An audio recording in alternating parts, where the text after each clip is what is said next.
We're going to be reading chapter 12. This chapter is called A Rescue. This one's kind of a longish chapter, so we'll go through about half of it. Okay, here we go. Louis liked to sleep on the lake. At night, after blowing taps, he would waddle down to the sandy beach by the dock. There, he removed his slate, his chalk pencil, and his trumpet, and hid them under a bush. Then, he shoved off into the water. As soon as he was afloat, he would tuck his head under a wing. For a while, he would doze and think about home and his parents. Then he would think about Serena, how beautiful she was, and how much he loved her. Pretty soon, he would be fast asleep. When daylight came, he would swim ashore and eat a light breakfast of water plants. Then he'd put on his things, climb onto the flat rock, and bellow reveal. The boys, hearing the trumpet, would wake and rush to the dock to swim before breakfast. After supper at night, the campers would often play volleyball. Louis loved the game. He couldn't hop around as fast as the boys, but he could reach far out with his long neck and poke the ball into the air and over the net. It was very hard to get a ball past Louis. He could return almost any shot. When the boys chose sides at the start of the game, Louis was always the first to be chosen. The boys loved camp life in Ontario. They learned how to handle a canoe. They learned to swim.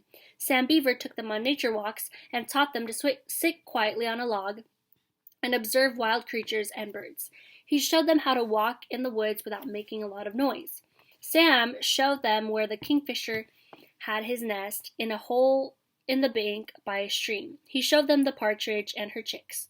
When the boys heard a soft "co, co, co, co," Sam told them they were listening to the saw-whet owl, smallest of the owls, no bigger than a man's hand. Sometimes, in the middle of the night, the whole camp would wake to the scream of a wildcat. Nobody ever saw a wildcat during the entire summer, but his scream was heard at night. One morning, when Sam was playing tennis with Applegate Skinner, Sam heard a clanking noise. He looked behind him, and there, coming out of the woods, was a skunk. The skunk's head was stuck in a tin can. He couldn't see where he was going. He kept bumping into trees and rocks, and the can went clank, clank, clank. "That skunk is in trouble," said Sam, laying down his racket. "He's been to the dump looking for food. He poked his head into that empty can, and now he can't get out." The word spread quickly through the camp that the skunk had arrived. The boys came running to see the fun. Mr. Brickle warned them not to get too close. The skunk might squirt them with perfume. So the boys danced around, keeping their distance and holding their noses. The big question was how to get the can off the skunk's head without getting squirted. "He's going to need help," said Sam. "That skunk will starve to death if we don't get that can off." All the boys had suggestions. One boy said that they should make a bow and arrow, tie a string to the arrow, and shoot the arrow at the can. Then, when they hit the can, they would pull the string and the can would come off the skunk's head. Nobody thought much of that suggestion. It sounded like too much work. Another boy suggested that two boys climb a tree, and one boy would hang by his feet from the other boy's hands, and when the skunk walked under the tree, the boy who was hanging by his feet would reach down and pull the can off. And if the skunk squirted, the perfume wouldn't hit the boy because he would be hanging in the air. Nobody thought much of that suggestion. Mr. Brickle didn't like it at all. He said it was extremely impractical, and furthermore, he wouldn't permit it. Another boy suggested that they get a block of wood, smear it with glue, and when the skunk knocked against it, the can would stick to the block of wood. Nobody thought much of that suggestion. Mr. Brickle said that he didn't have any glue anyway. While everybody was making suggestions, Sam Beaver walked quietly to his tent. He returned in a few minutes with a long pole and a piece of fish line.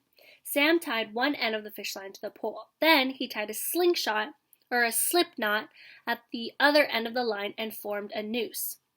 Then he climbed to the roof of the porch and asked the other boys not to get too close to the skunk. The skunk all this time was blundering around, blindly bumping into things. It was a pitiful sight. Sam, holding the pole, waited patiently on the roof. He looked like a fisherman waiting for a bite. When the skunk wandered close to the building, Sam reached over, dangled the noose in front of the skunk, slipped the noose around the can, and gave it a jerk. The noose tightened and the can came off. and as it did, the skunk turned around and squirted right at Mr. Brickle, who jumped back, stumbled, and fell. All the boys danced around, holding their noses. The skunk ran off into the woods. Mr. Brickle got up and dusted himself off. The air smelled strong of skunk. Mr. Brickle smelled too. "Congratulations, Sam," said Mr. Brickle. "You have aided a wild creature and have given Camp Couscous a delicious dash of wild perfume. I'm sure we'll all remember this malodorous event for a long time to come. I don't see how we can very well forget it." "Coho!" cried Louis, lifting his trumpet. The lake echoed with the sound. The air was heavy with the rich, musky smell of skunk. The boys danced and danced, holding their noses. Some of them held their stomachs and pretended to throw up. Ugh. Then Mr. Brickle announced that it was time for the morning swim. "A swim will clear the air," he said, as he walked away toward his cottage to change his clothes. After lunch each day, the campers went to their tents for a rest period. Some of them read books. Some wrote letters home, telling their parents how bad the food was. Some just lay on their cots and talked. One afternoon, during rest period, the boys in Applegate's tent began teasing him about his name.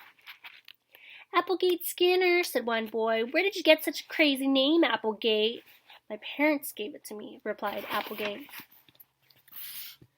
"I know what his name is," said another boy. "Sour Applegate. Sour Applegate Skinner." The boys howled at this and began chanting, "Sour Applegate, Sour Applegate, Sour Applegate." "Quiet!" bellowed the tent leader. "I don't think it's funny," said Applegate. "His name isn't Sour Applegate," whispered another boy. "His name is Wormy Applegate.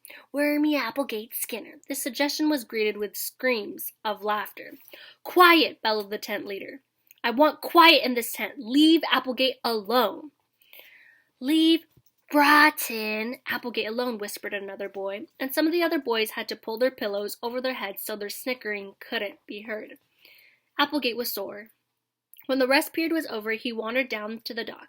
He didn't like being made fun of, and he wanted to do something to get even. Without saying anything to anybody, he slid a canoe into the water and paddled out into the lake, heading for the opposite shore a mile away. No one noticed him. Applegate had no business taking a canoe out alone. He had not passed his swimming test, and he had not passed his canoe test. He was disobeying a camp rule. When he was a quarter of a mile from shore in a deep water, the wind grew stronger. The waves got higher. The canoe was hard to manage. Applegate got scared. Suddenly, a wave caught the canoe and spun it around. Applegate leaned hard on his paddle. His hand slipped and he lost his balance. The canoe tipped over. Applegate found himself in the water. His clothes felt terribly soggy and heavy. His shoes dragged him down, and he could barely keep his head above the water. Instead of hanging onto the canoe, he started swimming towards shore, which was a crazy thing to do. One wave hit him square in the face, and he got a mouthful of water. "Help!" he screamed. "Help me! I'm drowning! It'll give the camp a bad name if I drown. Help! Help!" Counselors sprinted to the waterfront. They jumped into canoes and rowboats and started for the drowning boy. One counselor kicked his moccasins off, dove in, and began swimming toward Applegate. Mr. Brickle raced to the dock, climbed to the diving tower, and directed the rescue operation, shouting through megaphone. "Hang on to the canoe, Applegate," he shouted. "Don't leave the canoe!" But Applegate had already left the canoe. He was all alone, thrashing about and wasting his strength. He felt sure he would soon go to the bottom and drown. He felt weak and scared. Water had gotten into his lungs. He couldn't last much longer.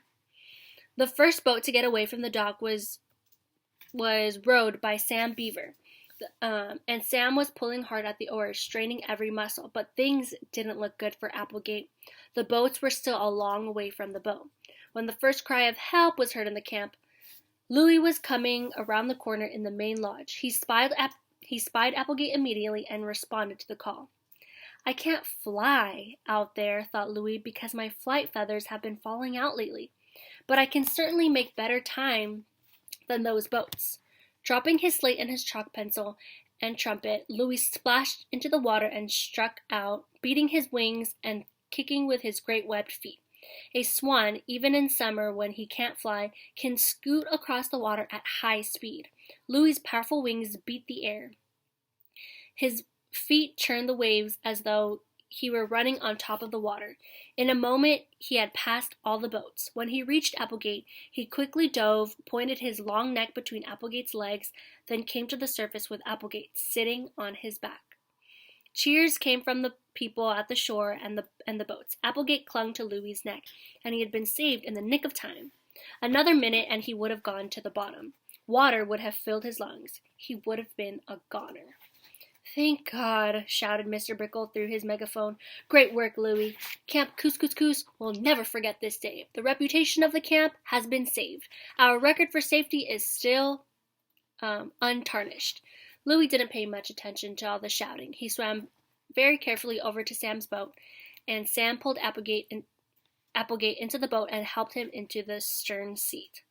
"You looked pretty funny riding a swan," Sam said, "and you're lucky to be alive. You're not supposed to go out alone in a canoe." Okay, we're going to stop right there. Your question is, who helped the skunk become free from the can, and who rescued Applegate Skinner from drowning in the ocean? Alrighty, have fun with it, guys.